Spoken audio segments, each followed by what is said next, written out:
Halo, selamat datang di video ini. Jadi, pada video kali ini kita akan membahas tentang pengelolaan record dengan metode prime dan overflow data area. Tapi sebelum masuk ke materi pembahasan, perkenalkan terlebih dahulu. Nama saya Victorius Nasaputra, NPM 214214881 dari Prodi Informatika kelas P. Oke, jadi kita akan membahas tentang pengertian metode prime dan overflow data area. Apa itu prime and overflow data area? Jadi metode ini adalah suatu teknik yang digunakan dalam pengelolaan penyimpanan data di mana prime area dan overflow area digunakan untuk menangani masalah keterbatasan ruang penyimpanan dalam sistem. Teknik ini memungkinkan sistem untuk menyimpan lebih banyak data meskipun ruang penyimpanan utama atau prime area sudah penuh. Dengan cara memanfaatkan overflow area sebagai cadangan untuk menyimpan data tambahan. Apa itu prime area? Jadi prime area ini adalah area penyimpanan utama dalam sistem yang digunakan untuk menyimpan data atau record. Ini adalah ruang utama di mana data baru akan disimpan selama ruang masih tersedia. Biasanya prime area diatur dengan baik dan memiliki struktur yang efisien untuk menyimpan dan mengakses data dengan cepat. Selanjutnya, apa itu overflow area? Overflow area adalah area cadangan yang digunakan untuk menyimpan data ketika prime area sudah penuh. Ketika ruang di prime area tidak cukup untuk menampung data baru, data tersebut akan dipindahkan ke overflow area. Overflow area ini berfungsi untuk menangani data yang tidak bisa disimpan di prime area karena keterbatasan kapasitas. Untuk memudahkan pencarian data yang disimpan di overflow area, sistem menggunakan overflow pointer. Nah, jadi ini adalah referensi atau penunjuk untuk menunjukkan di mana data yang dipindahkan ke overflow area dapat ditemukan. Ketika pencarian dilakukan dan data tidak ditemukan di prime area, maka overflow pointer inilah yang akan menunjukkan lokasi data di mana overflow area. Jadi proses kerja metode ini, metode prime and overflow data area ini ada beberapa. Jadi prosesnya adalah data baru pertama kali disimpan di prime area selama ruang masih tersedia. Selanjutnya, ketika prime area sudah penuh, maka sistem akan mencari ruang cadangan untuk menyimpan data baru. Berikutnya, data yang tidak dapat ditampung di prime area akan dipindahkan ke overflow area. Setiap record yang dipindahkan akan disertai dengan overflow pointer untuk menunjuk ke lokasi baru di overflow area. Terus, jika data tidak ditemukan di prime area, maka sistem akan mengikuti overflow pointer untuk menemukan data yang terletak di overflow area tersebut.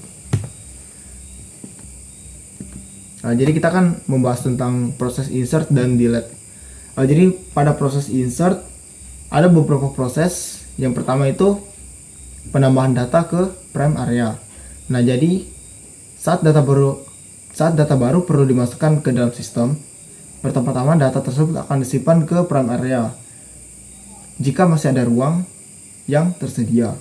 Nah, data akan disusun di prime area sesuai dengan struktur yang sudah ditentukan, misalnya berdasarkan kunci atau urutan tertentu, untuk memudahkan pencarian dan pengambilan data. Proses yang kedua itu prime area penuh. Nah, jika prime area sudah penuh dan data tidak bisa ditampungkan lagi di sana, maka sistem akan beralih ke overflow area untuk menyimpan data baru. Yang ketiga adalah pemindahan data ke overflow area. Jika kapasitas prime sudah penuh, data baru akan dipindahkan ke overflow area. Overflow area ini digunakan untuk menampung data tambahan jika tidak ditampung di prime area karena keterbatasan kapasitas. Overflow pointer akan digunakan untuk menunjuk lokasi data overflow area. Ini adalah referensi yang memberitahu sistem di mana record tersebut dapat ditemukan di overflow area. Selanjutnya, pengelolaan overflow area. Data yang masuk ke overflow area tidak akan terstruktur seefisien di prime area. Jadi ini tuh bisa aja acak dan tidak terstruktur sesuai dengan urutan tertentu. Nah, sehingga pencarian data di sini bisa lebih lambat. Namun, dengan overflow pointer, sistem dapat menemukan lokasi record meskipun datanya tersebar. Jadi ini untuk proses insertnya. ini aja dan kita akan membahas tentang proses delete-nya. Jadi untuk proses delete atau penghapusan datanya, pertama penghapusan data dari prime area. Saat data perlu dihapus, sistem pertama-tama akan memeriksa area untuk melihat apakah record yang dimaksud ada di sana atau tidak. Jika data ditemukan di prime area, maka record akan dihapus dan ruang akan ditinggalkan akan dianggap kosong dan bisa diisi dengan data baru. Yang kedua, penghapusan data dari overflow area. Jika data yang ingin dihapus berada di overflow area, maka proses penghapusan sedikit lebih rumit karena overflow area tidak terstruktur secara efisien seperti prime area. Sistem akan menggunakan overflow pointer untuk menemukan lokasi data di overflow area. Kemudian penghapusan record tersebut setelah penghapusan, proses yang kosong di overflow area bisa dipertimbangkan untuk digunakan oleh data baru, atau bisa jadi perlu ada mekanisme pemeliharaan untuk merapikan dan mengatur ulang data di overflow area. Yang ketiga adalah penyusunan atau reorganisasi. Nah, dalam beberapa sistem, setelah sejumlah penghapusan dilakukan, mungkin diperlukan reorganisasi atau defragmentasi untuk merapikan dan mengoptimalkan struktur penyimpanan. Reorganisasi ini tujuannya tuh untuk mengurangi ketidakteraturan dalam overflow area, memindahkan data yang masih berguna di prime area, dan meningkatkan efisiensi pencarian data. Dan yang keempat, mengatur pointer setelah penghapusan. Setelah penghapusan dilakukan, terutama di overflow area, overflow pointer yang menunjuk ke data yang dihapus juga perlu diperbaharui atau dihapus. Itu agar tidak mengarah ke lokasi kosong atau tidak valid. Untuk memperjelas proses insert dan delete ini, saya akan sajikan contoh soal. Pertama, kita akan melihat proses insert. Di sini saya sudah menyiapkan tabel insert dari block, record, key, dan overflow pointer.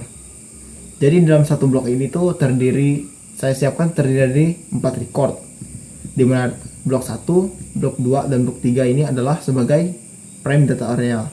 Sedangkan di blok 4 ini digunakan sebagai overflow data area. Jadi beberapa data yang akan diinsert adalah nama-nama seperti Tony, Tio, Aldian, Bertus, Gunawan, Pian, dan Anto. Pertama, saat kita insertkan Putra, maka Putra akan masuk ke dalam blok 1, record yang ke-1. Dan selanjutnya kita akan menginputkan Tio. Saat kita menginputkan Tio seharusnya berada di bawah Putra, karena sesuai dengan urutan dari abjad kan terstruktur tadi tuh. Nah, jadi setelah P dan selanjutnya adalah T. Jadi Putra baru Tio. Oke, selanjutnya kita akan menginputkan Aldian. Saat kita menginputkan Aldian ini, seharusnya nanti Aldian berada di atas Putra. Dia berada di atas Putra, dan nanti Putra dan Tio akan turun ke bawah. Nah, jadi pada saat inputkan Aldian, Putra dan Tio turun ke bawah. Putra jadi di record yang kedua dan Tio di record yang ketiga, sehingga Aldian berada di atas. Setelah itu kita akan menginputkan Bertus. Saat Bertus diinputkan, maka Bertus berada di bawah Aldian dan berada di atas Putra. Jadi ingatnya, kita menginputkan ke dalam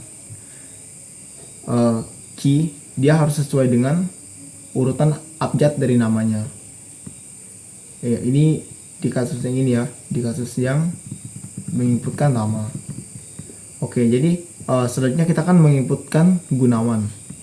Menginputkan Gunawan, seharusnya Gunawan ini berada di bawah Bertus dan di atas Putra. Nah, disinilah terjadinya overflow data area. Nah, jadi pada saat kita menginputkan Gunawan, si Tio akan dipindahkan ke overflow data area. Di sini dia akan pindah ke bawah di blok 4 dan record yang ke 1. Nah, jadi di setelah putra ini di bagian overflow pointer ditambahkan mengarah ke ini ke blok 4 record yang pertama, dimana di blok 4 record yang pertama ini berisi datanya si Tio. Nah, jadi kenapa ditambahkan ini supaya sistem memudahkan sistem untuk mencari data Tio tadi. Selanjutnya kita akan menginputkan pian. Saat pian diinputkan, seharusnya pian berada di bawah Gunawan dan data putra. Nah, jadi si putra nanti akan dipindahkan ke overflow area juga. Oke, jadi pian sudah diinputkan dan putra juga dipindahkan ke overflow data area di bawahnya si Tio. Nah, jadi pada saat kita inputkan pian, kita sertakan overflow pointernya si putra ini, dimana putra ini berada di blok yang keempat, record yang keempat. Jadi pada overflow pointer kita masukkan 4.2 yang artinya sama, yang artinya adalah blok yang keempat, record yang kedua sini.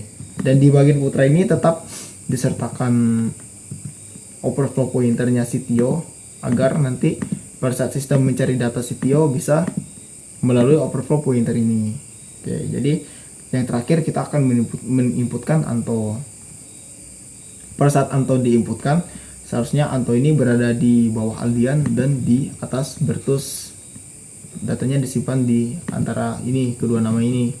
Nah, pada saat si Anto diinputkan, maka si Pian tadi yang harusnya yang berada di blok 1 record yang keempat dipindahkan ke overflow area.